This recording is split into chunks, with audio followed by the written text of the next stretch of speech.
So the Osmo Pocket 4 finally came out, and it's not a new camera, and that's necessarily not a bad thing, and here's why. You are still getting the same 1-inch sensor from the Osmo Pocket 3, same lens, same overall look, so visually it's very similar to the Osmo Pocket 3. So instead of your footage looking completely different, it just makes your workflow better and smoother. This now shoots up to 4K 240 frames per second, which is a big jump, especially if you're looking into more slow motion footage. And you are also getting built-in storage at around 100 gigs, which is great because you don't have to rely on so much on SD cards, especially with all the prices going up on them, which is stupid. And the transfer speeds on this is also a lot faster, so if you want to transfer footage to your computer or to your phone, it's just going to be a lot more reliable and a lot quicker, so you get to create content a lot faster. They also improved tracking with ActiveTrack 7.0, added better controls like a zoom and a customizable button, and overall just made the camera feel a lot more responsive, I guess. But here's the bigger picture for those who are deciding if you want to get the Osmo Pocket 3 or get the Osmo Pocket 4. If those upgrades on the Osmo Pocket 4 truly solve a problem in your workflow, like better tracking, smoother slow motion, faster file handling, then yeah, it makes sense for you to get the upgrade if that's what you need and that's what you are looking for. But if you don't need any of that stuff, then you're basically paying extra money for things you truly don't need, or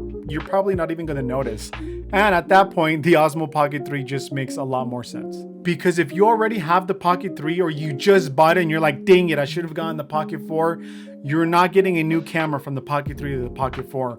You're just getting a more efficient version of the same camera. So it's like a Pocket 3.5. And honestly, this is where I would think smart if I were you. If those are features you actually need, go for it, get it. If you don't, this is the great news, because now that the Pocket 4 is out, the Pocket 3 is going to be much cheaper. There's going to be people on Facebook Marketplace trying to get rid of their Pocket 3 because they need those upgrades on the Pocket 4. So you can score on a good deal right now. I heard that there are rumors of an Osmo Pocket 4 Pro that is supposed to be coming out. I'm crossing my fingers and I am hoping that is true, because then there we will actually see a true upgrade from the Pocket 3 to the Pocket 4 Pro, kind of like how we saw with the Pocket 2 to the Osmo Pocket 3. Still crossing my fingers though that the 4 Pro is coming out.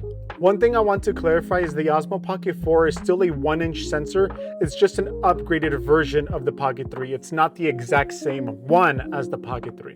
So yes, there are improvements. There's better dynamic range, better low light, and better readout speeds, which is great for the 4K 240 frames per second. But it's still in the same sensor class, which is why there's a lot of similarities with the footage of the Osmo Pocket 3 and the Osmo Pocket 4. It now supports true D-Log footage, which is amazing, but that's only amazing if you know how to color grade D-Log footage. And if you are not color grading in true D-Log, then you are not using the full potential of what the camera is capable of.